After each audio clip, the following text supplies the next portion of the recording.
बिस्मिल्लाहिर्रहमानिर्रहीम।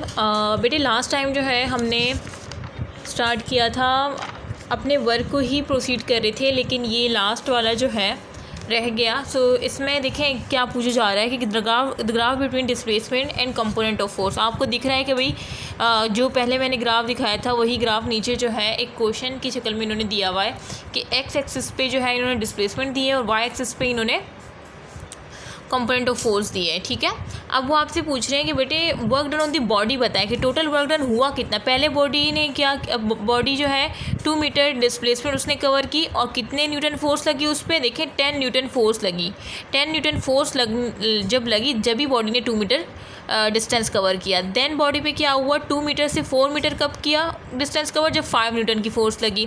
ठीक है, और 4 मीटर से 6 मीटर डिस्टेंस का डिस्प्लेसमेंट कब कवर किया, जब कितने मीटर फोर्स लगी, 5 न्यूटन। ठीक है, तो अब ये तीन वर्क डन है। W1 ये W1 है, ये W2 है, ये W3 है। तो इन सबको आप क्या करेंगे, W1 plus W2 W3, W mean work done, total work done आपने निकालना है। तो अब आप क्या करेंगे कि भाई हमें पता है कि वर्क डन का फार्मूला होता है F/D। ठीक है, सो सिंपल आपने क्या किया, फोर्स कितनी है 10 न्यूटन। वर्क डन 1 में देखें कि वर्क डन 1 में क्या है 10 न्यूटन की फोर्स है और 2 मीटर डिस्टेंस कवर किया हुआ है। तो आपने सिंपल जो है W1 में क्या लगा देना है 10 मल्टीप्लाई बाय 2। ठीक है, ब्रैकेट में कर दिया और प्लस। अब W2 मीन वर्क डन 2 देखें 5 न्यूटन की फोर्स लगी है, 5 मल्टीप्लाई बाय डिस्प्लेसमेंट कितना कवर हुआ है 2 मीटर से 4 मीटर।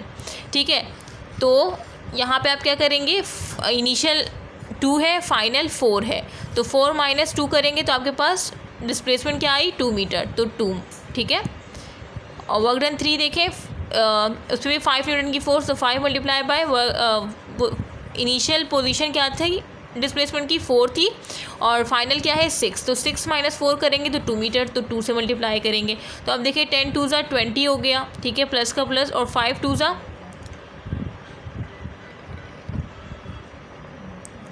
10 और ये भी 5 2 ज़ा 10। अच्छा, इसमें जो था ये जो है ना, ये देखिए ये नेगेटिव एक्सिस में जा रहा है, तो इसमें आपने -5 रखना है, -5, और माइनस प्लस माइनस हो जाएगा। ये आप याद रखेंगे बेटे। ये जो है आप ये नीचे वाई एक्सिस में जा रहा है, तो वाई एक्सिस में तो नेगेटिव आएगा ना, तो इस वजह से ये -5 लेंगे हम। ठीक है, देखिए यहाँ पे W2 में जो था ना वो क्या होगा, -5 मल्टीप्लाई बाय 2।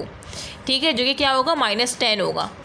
ठीक है, बाहर भले प्लस है लेकिन जब ये ब्रैकेट खुलेगा तो माइनस प्लस माइनस हो जाएगा ना, तो ये -10 आएगा। ठीक है, और ये +10, तो 20 में से -10 + 10 तो कट गए, तो आपका आंसर क्या आ गया 20 आ गए। तो 20 joule is the correct answer. क्या है, कुछ भी तो नहीं था इसमें। ठीक है, उसके बाद आ जाए work done by variable force. ठीक है, अब वर्क डन जो होती हमने इससे पहले पढ़ा था कि work done by constant force, और ये पूरी डिटेल जो है पार्ट 2 तक हमने इसको कंप्लीट कर लिया यहाँ तक। अब ये जो है work done by variable force पढ़ेंगे कि जब फोर्स वेरी करेगी तब वर्क डन क्या होगा। तो in most cases force is not constant. बहुत से केसेस में फोर्स कांस्टेंट नहीं होती थ्रू आउट द डिस्प्लेसमेंट। ठीक है, बट इट्स वेरिएबल। ठीक है, वो क्या होती है, वेरिएबल होती है। Example in stretching a spring, जैसे स्प्रिंग होता है हम उसको स्ट्रेच करते हैं, work is done by variable force.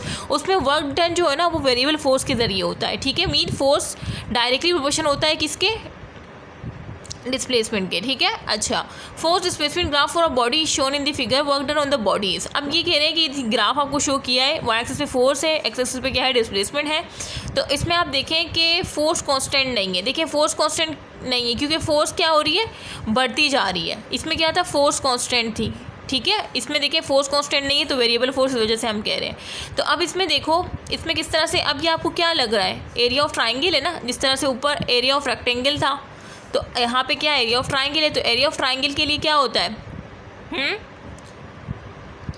Half length multiply width. अब देखिए उसकी फोर्स कितनी है, मीन लेंथ जो है जो वाई एक्सिस पे है ना फोर्स, तो फोर्स 100 न्यूटन है, तो आपने लेंथ पे 100 न्यूटन लिख दिया। और एक्स एक्सिस पे देखिए 15, और ये सेंटीमीटर में है। तो आपको पता है कि 1 मीटर में कितने सेंटीमीटर होते हैं। ठीक है, 1 मीटर में 100 सेंटीमीटर होते हैं, तो x1 - 2 लिख दिया आपने। ठीक है, तो अब 15 को जब आप 100 से, ये देखें ये x1 - 2 है, और ये इस तरह से भी आप कर सकते हैं। तो आपका आंसर ये, तो अब पहले तो आप ये करें कि 2 1 से ये तो इससे कट गया, x1 माइनस 2 और ये 2 0, तो ये तो कट गया आपस में। अब बचा ये 2 1 से 2, 2 7 से 14, तो 7 पॉइंट समथिंग आपका आंसर आएगा। Correct option is a. कुछ भी नहीं है, बस आपने देख लेना है। अब देखिए ये तो वेरिएबल फोर्स लग रहा है ना, देखिए यूँ इस तरह से बना है कि मतलब फोर्स बढ़ती जा रही है, मीन फोर्स चेंज होती जा रही है, तो ये वेरिएबल फोर्स का ग्राफ है। वो आपको ग्राफ भी दे सकते हैं। देखिए एक बिल्कुल सीधी लाइन थी, मीन कांस्टेंट फोर्स थी। कांस्टेंट फोर्स का ये आप देख रहे थे ना शुरू से, अभी वेरिएबल फोर्स है, ठीक है। और आप फोर्स फार्मूला वही रहेगा, ठीक है। वो आपसे ये भी कह सकते हैं ग्राफ देखिए कौन सी फोर्स है, तो आपने बता दें ये वेरिएबल फोर्स है, ये कांस्टेंट फोर्स है, ठीक है। जिस तरह से मैं बता रही हूँ इस तरह से अगर आपने समझ लिया और पीपी सॉल्व कर लिए तो आप सेफ साइड पे होंगे। अच्छा आपने एरिया देखा, जैसे यहाँ पे रेक्टेंगल लेंथ मल्टीप्लाई विड्थ, और ये देखिए ये वो था ट्राइंगल था, तो आपने हाफ लेंथ मल्टीप्लाई विड्थ कर दिया, कुछ भी नहीं है। अच्छा उसके बाद आ जाए, इसको फर्दर प्रोसीड करते हैं। Are rocket moving away from earth, जैसे रॉकेट जो है वो ये अर्थ है, ये आपकी ज़मीन है, और रॉकेट इससे क्या करता है, अवे मूव करता है, तो इसमें भी वेरिएबल फोर्स लगती है, ठीक है। देखिए इस तरह से आ रहा है ना ग्राफ, तो ये वेरिएबल फोर्स है। Work is done by variable force, ठीक है। और वहाँ पे क्या होगा कि जो फोर्स लगेगी वो किसके इन्वर्सली प्रोपोर्शनल होगी, 1 रेडियस मीन डिस्टेंस के स्क्वायर के, ठीक है। 2 positive point charge are brought closer to each other, work is done by variable force. जैसे कि 2 पॉजिटिव पॉइंट चार्ज है, ठीक है, 2 पॉजिटिव पॉइंट चार्ज है। अब इनको जो है हम क्लोज लाना चाह रहे हैं। जाहिर सी बात है पॉजिटिव जो सेम चार्जेस होते हैं वो एक दूसरे को रिपेल करते हैं, ठीक है। लेकिन हमने फोर्स लगा के इन दोनों को आपस में क्लोज लाना चाह रहे हैं ताकि आपस में क्लोज आ जाए। तो वो जो फोर्स हमें लगानी होगी ना, वो इनके डिस्टेंस के इन्वर्सली, हमें पता है कि फोर्स का